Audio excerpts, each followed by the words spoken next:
നമസ്കാരം. പയ്യന്നൂരിൻ്റെ ഒരു പ്രത്യേകതയാണ് ഉത്സവങ്ങളായാലും തെയ്യങ്ങളായാലും. കണ്ണൂരാവെന്ന് പറയുമ്പോൾ കണ്ണൂരിൽ ഈ തെയ്യങ്ങളുടെ നാടാണ്.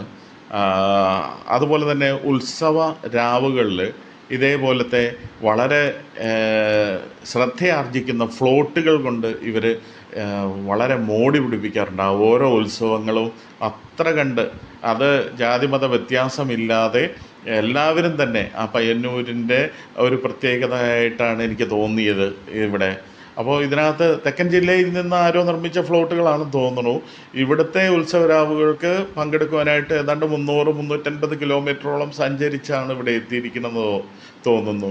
പക്ഷേ എത്ര മനോഹരമായിട്ടാണ് ആ ഫ്ലോട്ടുകളൊക്കെ ഉണ്ടാക്കിയിരിക്കുന്നത്, നിർമ്മിച്ചിരിക്കുന്നതെന്ന് ഒന്ന് കണ്ടു നോക്കൂ.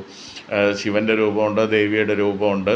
ഇത് അവിടുത്തെ ഒരു അമ്പലത്തിലെ ഉത്സവമായിട്ട്, പയ്യന്നൂരിൻ്റെ ഹൃദയഭാഗത്തുള്ള ഒരു ക്ഷേത്രത്തിലെ ഉത്സവമായിട്ട് ബന്ധപ്പെട്ടുള്ള ഘോഷയാത്രയിലെ നിശ്ചല ദൃശ്യങ്ങളൊക്കെ ആയിരുന്നു. പണ്ട് നിശ്ചല ദൃശ്യങ്ങളാണെങ്കിൽ ഇന്ന് അവയ്ക്കൊക്കെ ജീവൻ തുടിക്കുന്ന ഫ്ലോട്ടുകളാണ്.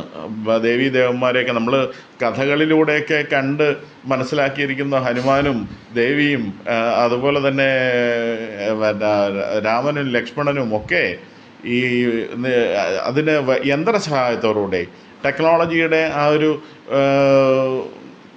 എന്താ പറയുക, ആ വളർച്ചയോടുകൂടി നമുക്ക് ഇത്തരത്തിലുള്ള ആ ഒരു രൂപങ്ങളെ നമ്മൾ പണ്ട് കണ്ട അല്ലെങ്കിൽ കണ്ടിട്ട് നമ്മൾ കേട്ടറിഞ്ഞ രൂപങ്ങളെ നമുക്ക് മനസ്സിലാക്കാൻ സാധിക്കുന്നു എന്നുള്ളതാണ്.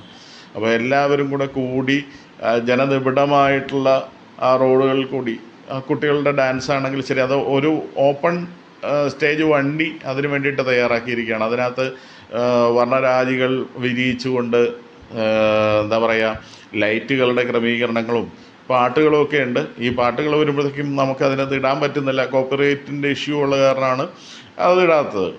അപ്പോൾ ഞാൻ കുറേ കാലമായി ഈ യൂട്യൂബിൽ വീഡിയോസൊന്നും അപ്ലോഡ് ചെയ്തിട്ടില്ല. പക്ഷേ ഇനി ഉണ്ടാവുമെന്ന് വളരെ വ്യത്യസ്തമായ ഇതല്ല, ഇതുപോലുള്ള വടക്കൻ മലബാർ പയ്യന്നൂർ ഡയറീസ് എന്ന് നമുക്ക് നോക്കാം.